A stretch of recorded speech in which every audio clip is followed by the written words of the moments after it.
The suffocating darkness of Warhammer 40,000's bleak future isn't where one would typically seek out a breath of fresh air, but I've come away from every session of Warhammer 40,000 Darktide reinvigorated nonetheless. Whether it's the vicious yet darkly comedic melee brawls, the electrifying group encounters, or the head bop inducing synthwave soundtrack blasting throughout intense shootouts, this 4-player cooperative FPS from developer Fatshark frequently had me grinning like an idiot. Sluggish performance and an aggressively monotonous progression grind might make that smile falter at times, yet even those issues don't diminish the glory that comes with chain-sorting heretics in half.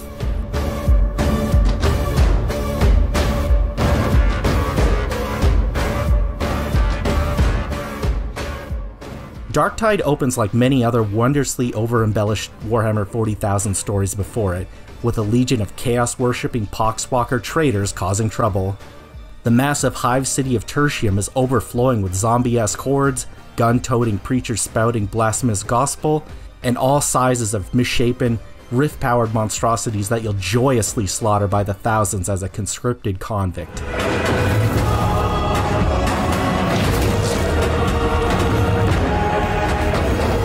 Regrettably, Darktide's story never grows into a tale worthy of note across its 13 playable missions.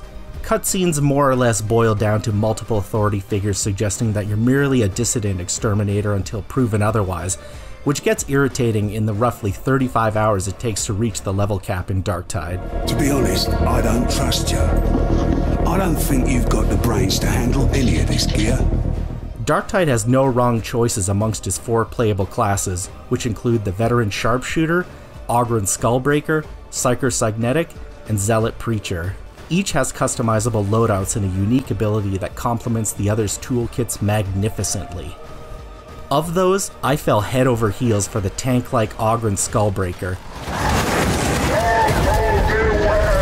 This chain gun-toting brute can easily knock down dozens of enemies with one lumbering swipe, or utterly decimate crowds via the locomotive-like bull rush ability.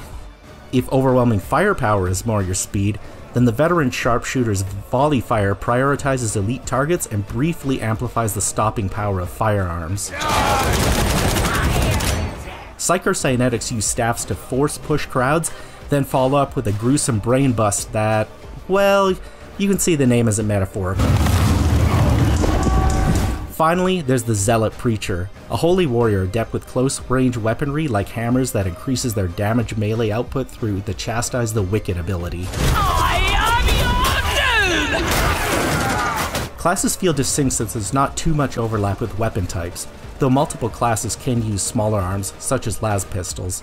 Regardless of who you roll with, Darktide's shockingly in-depth melee combat will consistently test your hand-to-hand martial prowess.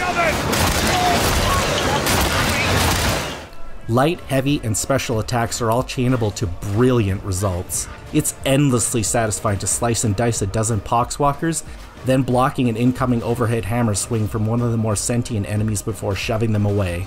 Better yet, darting into an armored enemy's range to knock off their shoulder pad, exposing a weak point in the process, then dashing away before they can retaliate will almost certainly make you smile.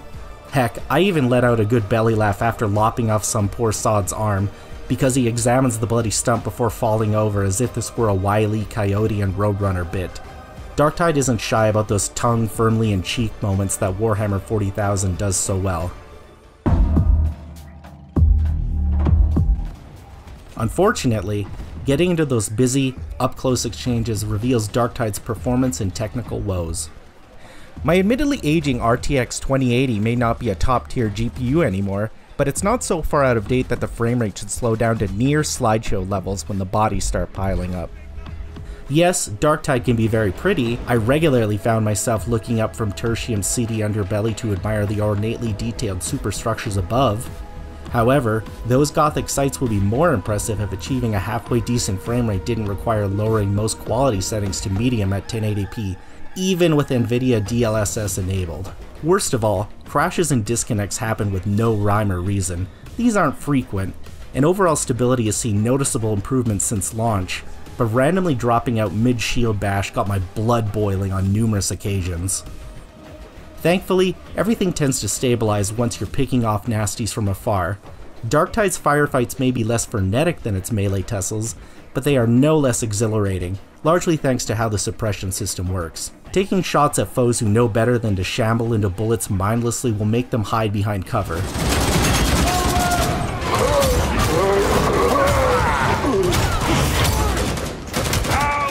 Keeping up that barrage makes their return fire sloppy, usually resulting in projectiles that miss you by several feet. But the trick here is that enemies can do the same to you. There's this fantastic risk-reward element to breaking or imposing suppression that forces you to either find cover and regain a steady trigger finger, or recklessly blitz towards the shooter.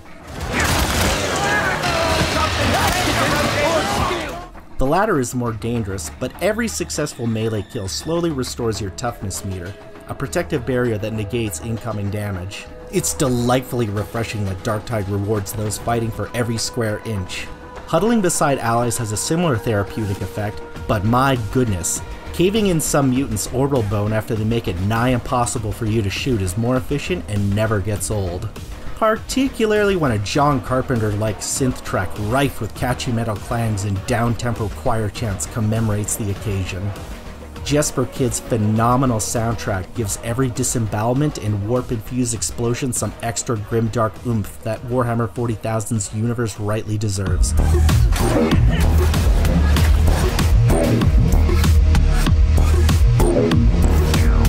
Darktide's impressive assortment of more than 15 different enemy types will also have you strategizing on the fly, doubly so on the latter half of its 5 difficulty levels.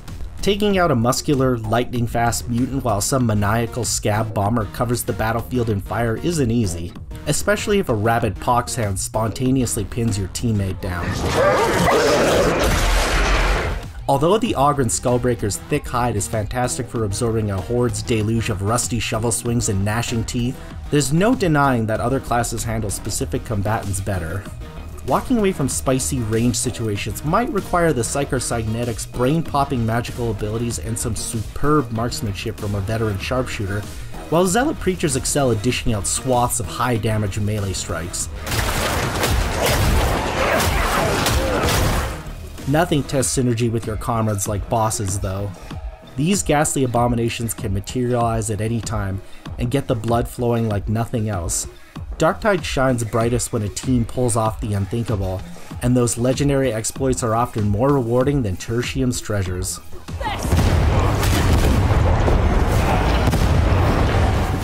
I'm not blowing smoke either, since Darktide's various progression treadmills are stingy beyond belief. Gaining one measly rank takes roughly 2 or 3 missions that go on for about 30 minutes apiece on lower difficulties, and worthwhile weapon replacements rarely drop during the post-match reward screen. Bumping up the challenge to heresy difficulty and beyond for bigger experience gains and better loot is always a viable option, but also increases your party's chances of wiping by considerable margins, yielding almost nothing. In fairness, there isn't much of a reason to rush towards max rank because there's currently no real endgame. Only the same handful of missions await, albeit with unique modifiers like fog that don't really do a lot to shake things up. All it takes is a short stroll across the Starship Morningstar's steel decks, a social hub area of sorts, to sense Fatshark's live service aspirations with Darktide. Usually, I prefer something more old school, but at least this direction provides creative wiggle room to flesh out progression and endgame activities. While craftable weapons and weekly challenges are decent starts, I need a goal or an overarching carrot and stick to hold my attention long term.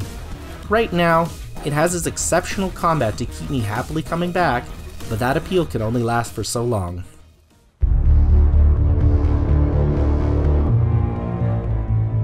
Warhammer 40,000 Darktide is, without question, the most entertaining co-op FPS I've played since Left 4 Dead 2. That careful balancing act between multiple methods of murder is ceaselessly entertaining, especially while hatching diabolical plans with your buddies to silence whatever horrors lurk in Tertium's plague-ridden streets. Tedious between-mission progression and persistent framerate dips are the only things that can occasionally spoil that fun, which is a shame when Darktide otherwise nails virtually every other fundamental of its genre. Regardless, I firmly believe anyone with even the mildest interest in crushing unholy dissidents under a half-ton boot should try it out for themselves. For more, check out our reviews of the Callisto Protocol or Marvel's Midnight Suns, and for everything else, keep